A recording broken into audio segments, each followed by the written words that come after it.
Hey there, welcome to the channel. So just going to do a little stock market update today. I was looking through to kind of see what was going on with the stock market this weekend.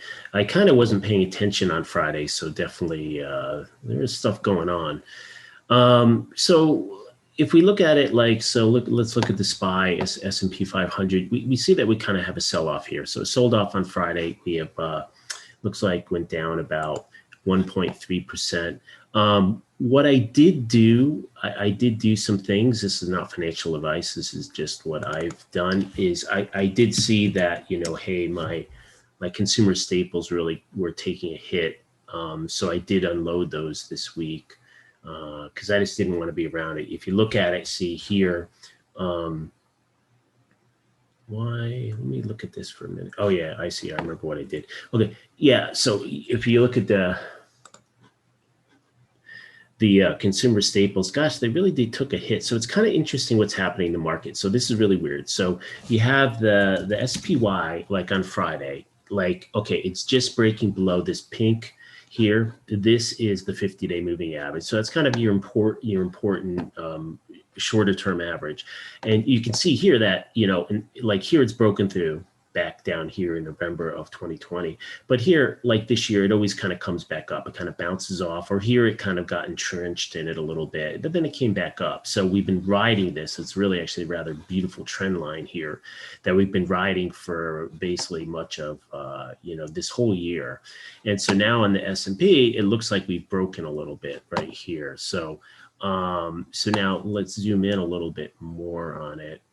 And you can see that, yeah, it kind of got below the 50 and stuff like that. So that's what happened to S&P. Now, the consumer staples, I'm only looking at this because I have this one. This one as well, this one's been more volatile. And so basically I just got out because it's just more volatile and it was taking a beating. So there's no reason for me to be in consumer staples.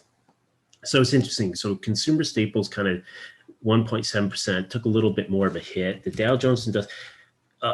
Here's the thing. So what's going on here is, yes, it's below the 50 and yeah, it kind of pulled back more, right? And then Dow Jones Industrial Average.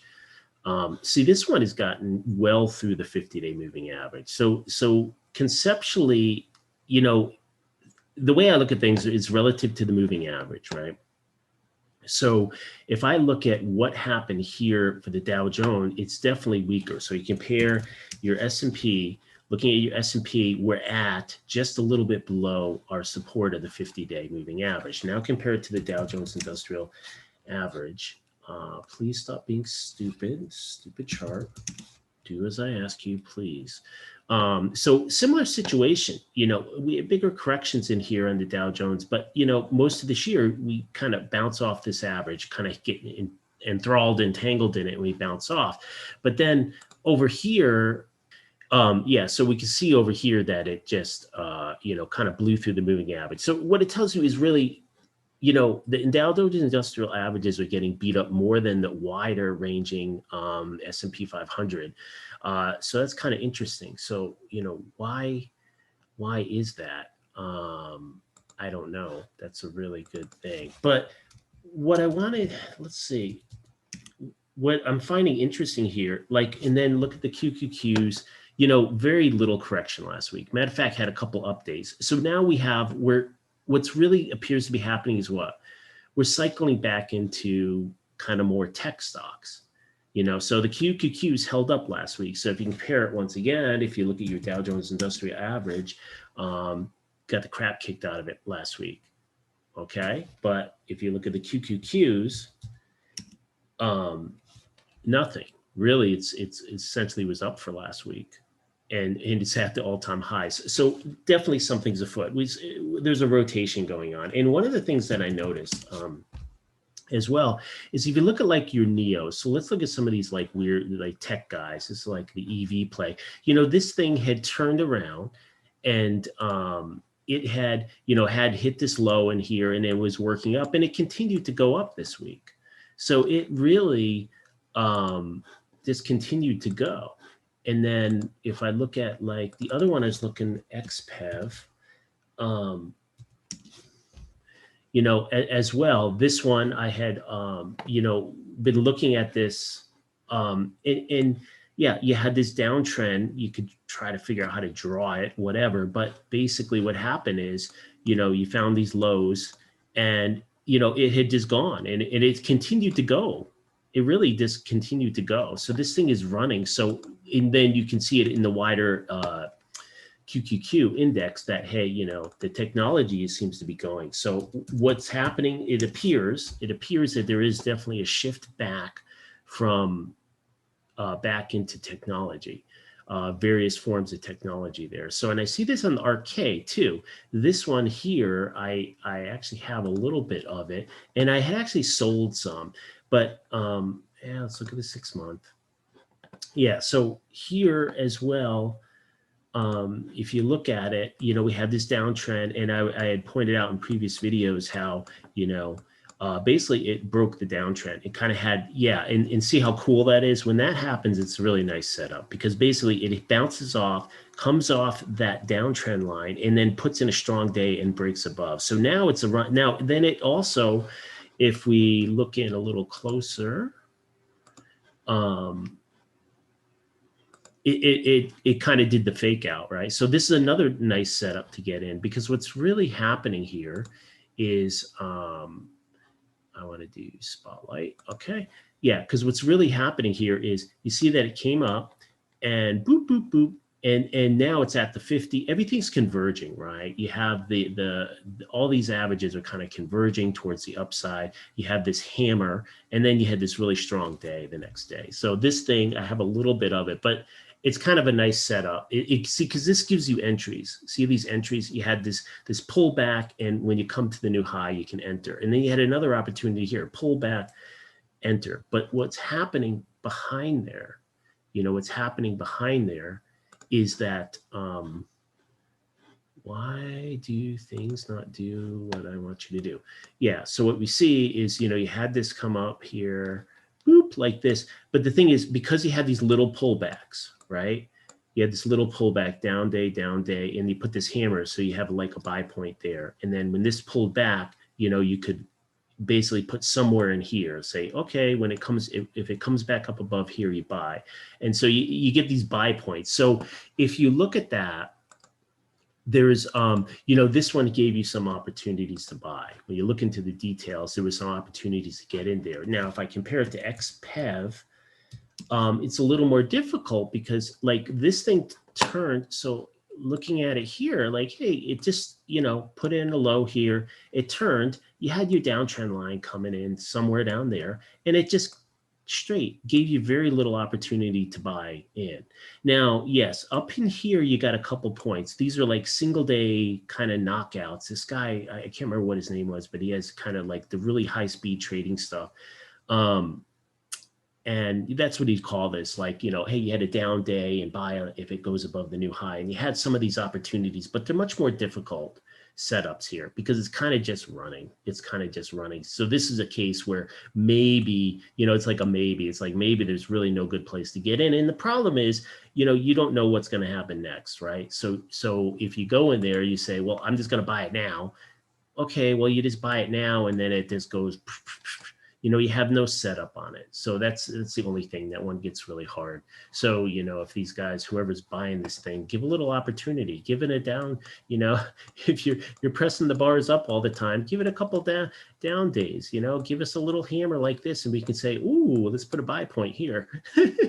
So give us a little break there. Okay, so I think that's it for the stock. So it seems to be like, hey, you know, there's been this shift, right?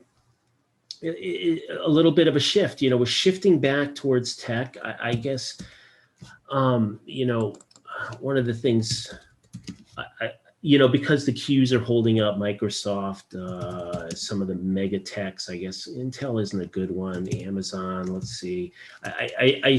You know, well, that's interesting. So like I was pointing to XPAD, the Neo, ARC, K. So some of the money is going into some of these things, some of these like EV plays and stuff like that. I wonder, like Enphase, try to look at some of these other ones. Yeah, even like Enphase and stuff. Some of this stuff is starting to kind of run. You know, and the question is, are people buying it? Well, Maybe, maybe not. I mean, you know, this kind of stuff, you had such, you know, you probably had some really good short interest there. And speaking of short, and so, you know, people are taking profit. This may be late profit taking, you know, maybe, you know, you can't know, and you kind of speculate. But if you had people that were shorting this and made some money on it and they're like got too greedy, maybe that's what's going on. So let's look at, and I could just, let's look at just some of the short squeeze meme stocks really quick. GME just kind of hanging in there. Now I had some workhorse and I gotten rid of it, and not financial advice. So yeah, so this one is, you know, it's kind of like hanging pretty tough. AMC is the big Meet Kevin stock and kind of hanging in there, you know. BlackBerry kind of hanging in there. So yeah, so you know, I don't know. These are kind of interesting because you see the impulse, right? You know, like from an engineering point of view, it's like you see this impulse in it, and the next impulse is not as strong.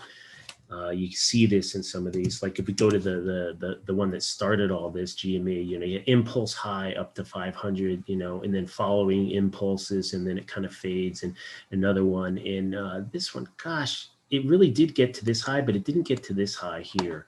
So what you see with these things is that, yeah, I mean, you know, it takes a lot to keep a stock price up, you know, to keep the buying, you know, when you're at $500 a share versus being at $25 a share, you know, you need more and more money coming in and staying in to keep that price up. You know, it's a very simple thing. You know, if you want to buy 100 shares at 25, it costs you whatever it costs you. Like a lot more people can buy that and put that buying pressure on. And the buying pressure and the selling pressure is effect of the quantity of shares being traded relative to, like, you know, the normal amount trading. So you can imagine that's on any given day, you know, like if you look at like a doji day, you know, one of these little, you know, doji days here, which means, let's see. Yeah. So these are like little dojis, like these guys here. They're kind of dojis, right? And so when you look at these, what's going on here, right? Stop that. And what's really going on there is what's going on is you had a day where you had a little bit of range, but basically nothing really changed. So they're in balance. So if you're in balance at whatever, $160 a share, that means the buying and selling was pretty much in balance. But remember, it's so the volume could be low, whatever. But to move it, you got to swing. The market has to move out of balance, right? So to move up, it's got to move to look, it's out of balance towards the upside. There's more buying pressure than selling pressure, and so that's what moves it up.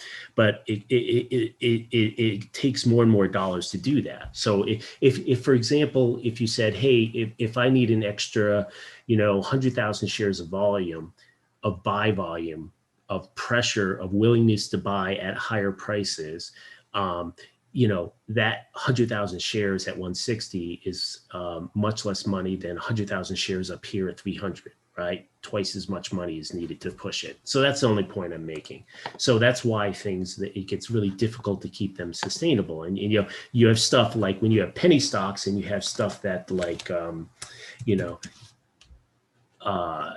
here we go. We're looking at, you know, BlackBerry. I mean, you know, at $8, you know, everyone and their grandmother can be buying shares and buying 100 shares and 1,000 shares, everything. But, you know, once you get up to $300, $500, people are buying fractional amounts. There's less people that have the money to really push it. Yes. And then it requires more people. So, you know, to buy that one share at $500 at GME, you know, now all of a sudden it's like, you know, well, to buy the 100 shares, you know, buying like a 100 share lot, 500, all of a sudden it's like not one person just clicking the button. It's, you know, a combination of 10 people doing it.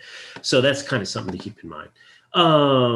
So that's why these things are kind of like impulses. You know, it's really, this is like a social thing. This is sort of, you know, this is like, it gets in the eye, people pay attention to it, and people get interest, and then people's interest fades. And this would be, this could be a chart of, anything. This could be the chart of a famous, a band that becomes very successful, one hit wonder. They come out of nowhere and they're very successful, and then they fade. And well, AMC is holding right here, so it's not really a great example. Let me find another, but that's sort of the thing there. So I want to just talk about, I know there's been some talk about oil, and so I just want to, well, let's look at jobless claims first. No, okay, so we're going to go into that end of it. So now we're going to go into more like the economic end of it, right? So in conclusion on the stock market, it's kind of weird. There's some kind of rotation going on. We see some movement into tech holding up, large cap tech, QQQs holding up. That's good, I guess. The wider market, S&P, Dow Jones. Dow Jones isn't wider, right? It's only 30 stocks, but that particular sector is getting beat up more. S&P is getting beat up more. So a wider medium to large caps are getting hit more, but we got money moving back into some of the small speculative plays, your RKs, your Neos, stuff like that. You seem to get some movement into some of that stuff. And also the tech, the QQQs, mega cap tech seems to be like holding up. So there's a rotation. That's my point. There's some movement of money going on right now. And I don't have all the answers for you. I don't have financial advice. It's just, that's what we see. Now, going back to the 10 yield, 10-year yield, this is going down, right? So I think if we look at this, you can see that it's kind of, the yields are dropping. We had peaked out around 1.7% over here. Let's see. I wish this was faster. Yeah, so basically over here, we peaked out at 1.7% and kind of coming off, but not quickly. And now we're at like 1.4%. So for the economy, that's great. Lower rates are usually better for the economy generally. But let's flip it. Let's flip it for TLT. And now TLT is the 20. And I was just looking at the 10. I get it. I understand. Just let's pick a more, these are some of the popular ones. So let's pick the popular ones to kind of get, do our analysis, similar behavior. So basically you see here, you put in a low. So this is now the pricing, and you can see that the bonds are rallying. So this is like the Van Meters, and they're like, hey, we're going to have a bond rally, and we are having a bond rally. Look at these moves, big moves. And at least on the TLT, decent volume down here too. So we are having a move. So my only reply to that is like, okay, that's fine. We're having a move. But, you see, what you're going to see is you're going to see that like there's these, you're going to get resistance here. Resistance in the 150, in the 158. See all these areas here? These are going to represent where you're going to start hitting some resistance. So what I want to do is look at the big picture of the bonds. So you can see here that if we look at the big picture, we had rates coming down for like basically a year now. Rates coming down and then rates falling off a cliff. This is like a cliff. So remember, when you see this stuff zooming to the moon and stuff zooming to the ground, it's very unsustainable. It gets overdone. And so what really happened here? These bonds sold off really hard, put in a low, put in a little higher low. And this whole period of time is a base, right? So this whole period of time, this is a base, and it's a good base setup for a move. And that's what we're seeing right now. But, when, there's a lot of people that like a lot of intraday trading and a lot of stuff. And of course that's fine because, if you're looking to get into something on a swing trade for a week, hey, it can help when things move very quickly to look intraday and pre-market and whatever. And if you have a strategy, great. But, the point I want to point out here is like, hey, look, this took all the way, this kind of base, it's kind of March, April, May, and finally breaking out in June. So 3-month base. So that's what makes it a good, strong base, is that it took a long time. We're on a weekly chart here. That's what makes it like a good base. But the other thing is, people are thinking very fast. How many times were there setups and fake outs in here? Tons and tons of time. So you got to kind of try to focus on the big one, because the big setups are the ones that are going to move. You have in here in this 3-month period, there are so many fake outs. It's not every little wiggle is going to turn into the big move. That every little wiggle actually can't. Markets really, like, it's very rare that they just turn direction and go up. Usually they have to put some kind of a base. Usually it takes time for it to build up. It isn't like the market's going down and all of a sudden it's going up. and it does it really smooth. It's usually something more to the effect that, hey, the market's coming down and it takes time. So when you're day trading and you're moving fast and things are going up 100% in a day, yeah, but there's a setup there, you know, it takes more time generally. So the only thing I want to point out with bonds is like, you know, the question is, how much does this move have? Now, once again, I'm never in a position to predict, okay? Never in a position to predict and make predictions about how far something will go, right? But, you know, you just have to be aware that there's all this trading up in this area above 154, 160, you know, all these areas here, there's a lot of potential resistance to bonds going higher. And so that's something to kind of keep in mind. It would take a lot of work. You can imagine that to get bonds out above here, it's a lot of work. It's got to get up into here. There's going to be a lot of selling pressure on bond up in here, as indicated by all this resistance, all this trading up at these levels. So that's where the resistance is. So when people like bond market rally, okay, good, but you got to kind of put it in perspective. How far could it go? Could it go all the way to the moon? Yes, it could. Probably unlikely. So if you're getting late and you're trying to put more money in or whatever, you know, it's kind of risky from the point of view that a lot of this move may have already happened. You know, we don't know. Like, the thing to kind of understand is uncertainty. This is there's always uncertainty in the market, but you can kind of look technically and see like, okay, it may not have much more to go. That's all I'm saying. And then therefore, if the rally in the bond prices doesn't have much to go, then, you know, maybe the drop in yields has maybe not much to go. So keeping in mind what we just saw, the inverse, right? So, you know, bond prices rally is this move down in yields, right? Is this move down in yields? So, you know, to say that your yield for bonds to rally beyond those highs back here, okay?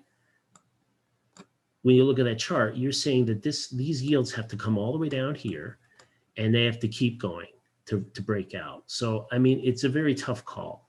You know, more likely it's just gonna big ranges or something like that. Channeling, I don't know. And then the other thing is, if we just look at the really big picture, so now we've zoomed out to all the way to 90, and we're looking at the, you know, really big picture.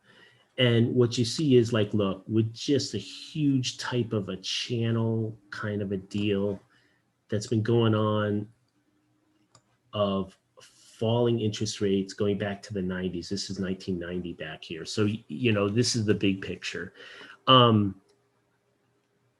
But there's some technical we can kind of use to understand. When you look at this chart, look how it hits each of these. You know, sometimes it stays within, but, you know, it kind of pretty much, stays within here. My point is there something that we're looking at this chart going back to the 90s? So we're talking 30 years. This is 30 years of weekly 10-year yield data. I mean, is there anything that we can kind of learn from this? And I guess if I look at it, you know, here you put in a low, right? Here's your low.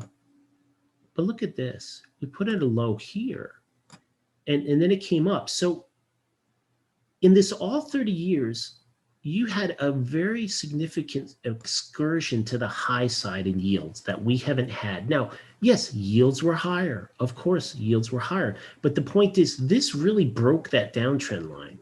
Now, of course, it corrected and came back down within the channel, but then it put in a new low. But what happened is, look where that channel is. See that channel? If you were still on this path, and we still could be, okay, we still could be, but if you were still in this trend, you would expect that after this period of time, you would expect that we would have gotten to the channel. So we would have gotten to this right in this area here. We would have come all the way down before going up to keep on this channel. Now, of course, we have a problem of diminishing returns. At some point, it's going to get to zero. And there's a hard floor. I mean, so this is maybe what we're seeing.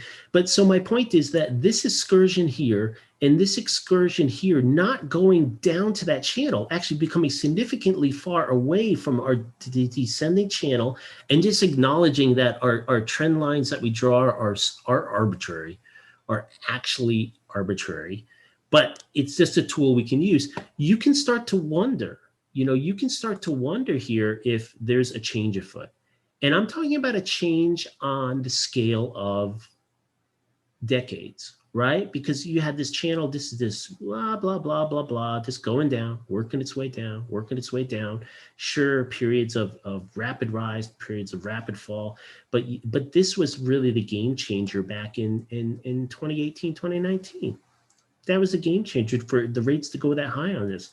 And the game changer just happened a little while ago in that, hey, this should have gone lower, but it couldn't really go negative. I mean, maybe it can go negative, but it's really hard. And now we're coming up, and all that's happened is we just hit the top of the trend line here. That's all we did right here. We just hit the top of the trend line. That's all that's happened. I mean, really nothing's happened here. So, it'd be interesting to see, this, I think there, if you listen to the experts, it's like it's tough for it to get below zero. Zero causes problems. So, there may be a hard limit here. So as the yields come down, maybe they'll go negative, maybe they'll go to zero, but it's really hard for it to go super negative. So now we have a problem. We have a big problem. Like in all this time at the rate of decay of the 10-year yield, like, dude, like it's got nowhere to go lower. And the prices have nowhere to go up.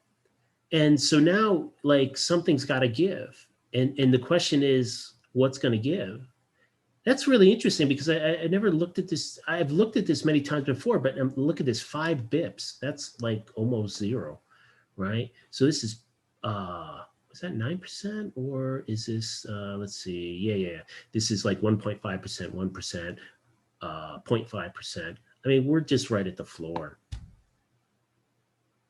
And so that's pretty fascinating. I mean, we may have hit the wall with this.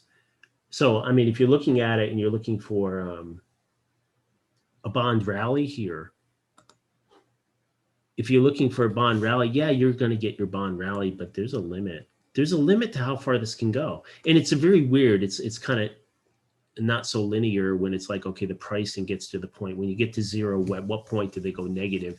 I mean, what has to happen is basically the pricing just has to cross a threshold where suddenly the coupon, what the bond is actually paying, is now effectively you're getting a negative yield. So I need to think about that. I'll be honest, I don't completely understand it. But just looking at that chart, something's afoot. And see, this is where the ignorance of like the Fed comes in. It's like, at what point is this going to change? At some point, like, look, it's unsustainable to keep having rates just dropping. I mean, if you're a central planner, what would make sense? Something that was stable. So, it's stable. I mean, they should know this. I mean, I guess they probably do know it, but it's like, look, at some point you get into zero and you're really going to drive them negative. And then go listen to the videos from Gammon and other people. The issues, there's issues there. Our system isn't set up for negative. So, okay, so let's just let that be for now. Another thing, let's just check the job list. So we had the tick up in job list. So basically they had been coming off from the shutdowns that we had. So this is initial jobless claims. And remember something about initial jobless claims. People misunderstand this number. For you to have an initial claim, you had to like work the week before. Otherwise it would be a continuing claim. So literally you have 52 weeks per year, divide that by 2. You could basically work a week, get fired, have a week off on unemployment, and then get another job. And then that would be an initial claim. So you could go back and forth week by week, right?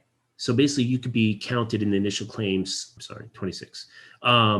So So that's something to remember. So this is important. It's not like you sum this up and say, oh my gosh, all these people lost their jobs. And that means if I add all these numbers up, that means there's currently 100 million people unemployed. No, that's not what it is. But what you have, this implies like a churn. There's always a churn. The larger this number is, it implies that, hey, more people had jobs, but they had lost the jobs. Now, this doesn't mean that they didn't have a job for the last year or 2 years. It means that, hey, they had a job for a period and darn it, they lost their job again. And so they had to file. And then maybe they get a job again for a couple of weeks and then darn it, they had to file again. That's kind of the thing. So it's important to understand that. Right? You can't just add all these numbers up and be like, the entire population of the US is unemployed. No, it doesn't work that way. And I've seen people that very experienced kind of implying that. And that's not the case. But higher number, just look at it as a pool. Like more people are getting laid off more often, and they're cycling through the unemployment cycle. You can imagine people that, you know, have an unstudied employment history. They're sitting there and they're like, darn it, you know, they got a job, and then, okay, you know, we got a job for a couple of weeks, a month, and darn it, the job goes away, whatever. So they file unemployment and they get the job again. That pool is much larger. That's really the way to look at that. I think it's a much better way. But so it's not good that it went back up. This is basically what you have is the economy took a hit from what was done in the COVID thing, and they screwed it up. They screwed it up so bad that it's going to may take much longer, like a decade, to get things straightened out. But I suspect that what they're doing with the way they're kind of just like printing money, and they're going to do central bank currencies, what that all means is that like the US is taking a very big decline. And that's really what's going on. So I just want to look at, I know there was some YouTubers talking about, hey, oil supplies and oil production. And so I just wanted to go and look at that. I wanted to look at it for myself. So I'm going to talk about it on the video. So you can go to the EIA, and they have the petroleum supply, and they have all these status reports, and they cover supply, et cetera, et cetera. And then so I downloaded these files, and I'll show you the charts in a minute. And then we can look at the rig count. Now, so rig count, they do this survey. There's this company, I think it's US rig count, blah, blah, blah, Baker Hughes report. And so we saw that we had the rig count really dropped off. And this goes back to, you know, basically what was going on in the cough, right? But, you know, so people can compare, and yes, it's pretty bad. Like we had declining rig counts. And rig counts, of course, are they're a proxy for future oil supply, right? The more rig counts they have, assuming in general, they have some idea what the heck they're doing, right? That's kind of how it works. It's like, okay, they have some idea what they're doing, so they'll find some oil, right?